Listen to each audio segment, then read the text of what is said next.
was browsing YouTube one day, because YouTube is a good thing to browse, and I came across this video. It was suggested for me that was titled "The Drawing Advice That Changed My Life." So of course I clicked on it, because heck, who wouldn't want drawing advice that changes your life? And this advice was given by an Australian artist named Struthless. Well, his YouTube name is Struthless. And his YouTube has a lot of drawing time lapses, different ways to draw things, drawing cartoon characters in different styles, all kinds of really fun things. And this video was him giving advice. And the advice he was giving was given to him by another Australian artist named Mark Shatner. He was working for Mark Shatner at the time, and he was inspired by Mark Shatner. As I was watching this video, I realized that the advice was geared toward artists, not really art students. So I emailed him. I emailed Struthless to ask if I could perhaps share his story, but gear it a little bit more towards students. And this was his response. He was jazzed about the idea. Cam was working for Mark Shatner back in 2016, and he was impressed with Mark Shatner. And he was just in awe of how much work Mark Shatner was putting out. So he asked one day, he's like, "How many days a week do you create art, Mark?" And without batting an eye, without hesitating a bit, Mark Shatner said, "All of them." And that kind of surprised Cam a bit. He's like, "Really? All of them? That's a lot." He asked, it's like, "How do you do this? How do you create art every day? Why can't I do that?" So he asked Mark's advice. And he was kind of being a little complaining at the moment, so Mark Shatner laid it down to him really succinctly. He said, "One day you write a song, the next day you write a poem, and then the third day you do a drawing, and none of it adds up to anything. It's like laying a single brick of a million different houses and expecting that one day it'll magically become a mansion. It's not going to happen." Wow. He asked Mark, it's like, "Okay, so this is what's wrong with me, but how do I fix it?" So Mark Shatner gave him this bit of advice about drawing. Draw the same thing every single day. Do that for a year. So Cam was inspired. He's like, "All right, I'm going to try this. I'm going to do this." But what to draw? That's one of every artist's huge issue, is what to draw. So he's walking home in the park and he saw a bird. And that bird was an ibis. Now, in Australia, the ibis is also known as a bin chicken. So for us in Louisiana, that's kind of like grackles. I imagine in New York, that's pigeons everywhere. A bird that is an amazing, wonderful creature that can fly anywhere that it wants to do, but what does it do? It hangs around in parking lots and garbage cans. So he decided to draw ibises, bin chickens. He drew an ibis, and then the next day he drew more ibises, and then he kept going and he kept going. And he discovered one thing fairly quickly. He got bored of drawing ibises. He didn't just want to give up on Mark Shatner's advice, so he decided to make it a little bit more personal to him. So he decided to turn his drawings into jokes. He decided to turn his drawings into social commentary. And he got excited again. He got inspired again to keep going. And every single day, he would draw more illustrations, more artwork. And he came to a realization. Mark Shatner wasn't telling him to draw ibises. Mark Shatner was telling him he had to start before he can find what it was that made him passionate. He had to get moving. And that idea of drawing the same thing every day took a little of the decision making out of the process. He didn't have to stare at that blank page and wonder what to draw. He knew he was going to draw an ibis. And it was just a matter of how he was going to draw it. Now, Cam believes that this advice works for 4 reasons. 1, quantity leads to quality.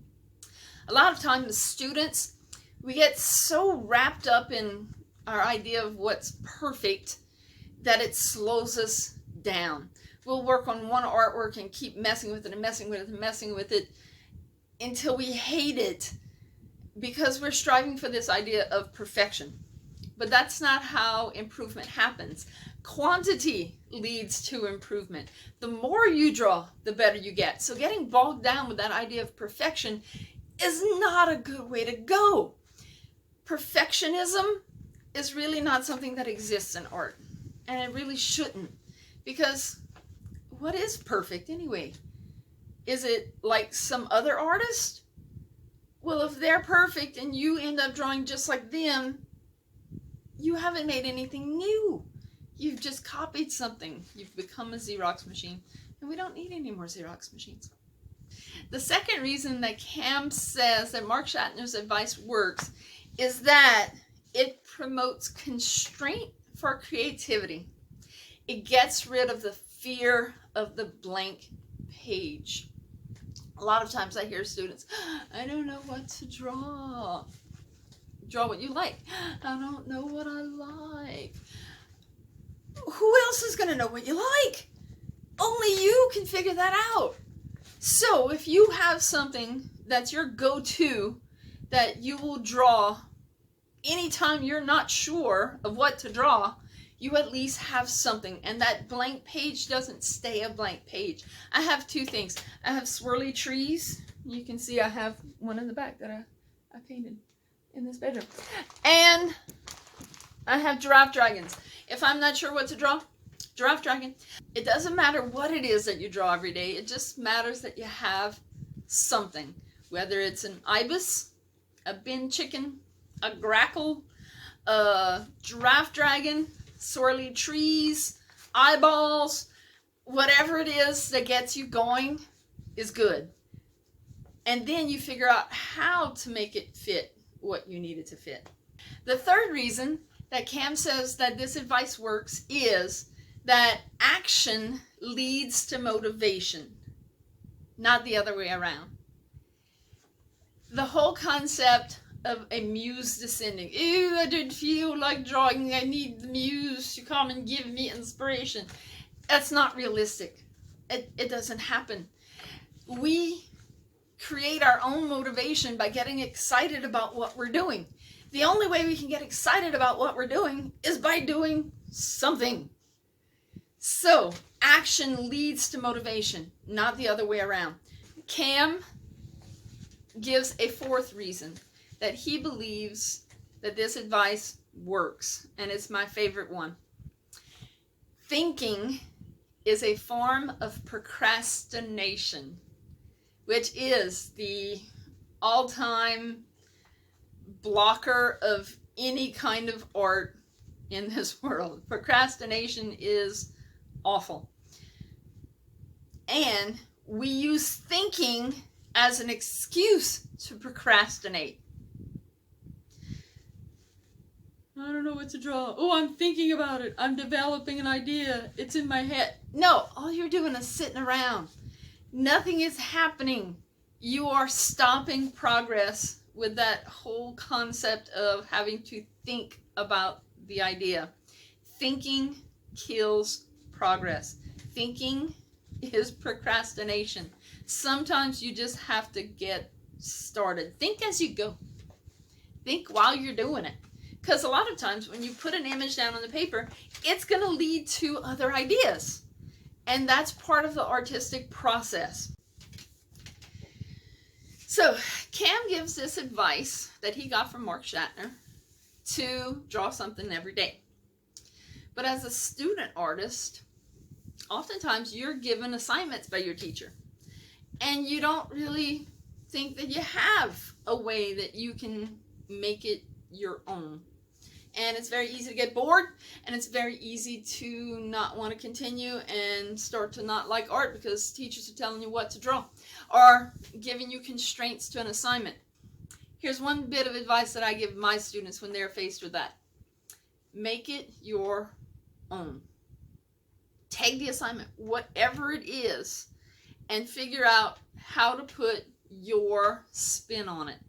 Don't just copy whatever it is. Find a way to make it yours. Now, example, for Inktober, which is something that happens every year, they give a series of prompts, and your goal is just to draw every single day of the month of October something that deals with that particular prompt. And oftentimes it's just a single word, like knife, or divided, or swift, gigantic. So when it came time for me to do Inktober, I chose giraffe dragons. And giraffe dragons took the decision making out of the whole prompt. It wasn't, what should I draw for divided? It was, how can I make giraffe dragons show divided? And it just made the process a lot easier and a lot more exciting and a lot more fun for me, because I knew I was drawing something that I wanted to draw, which was giraffe dragons. So that was the best drawing advice that changed Struthless's life, changed Campbell's life, and hopefully it'll help you with your drawings as well.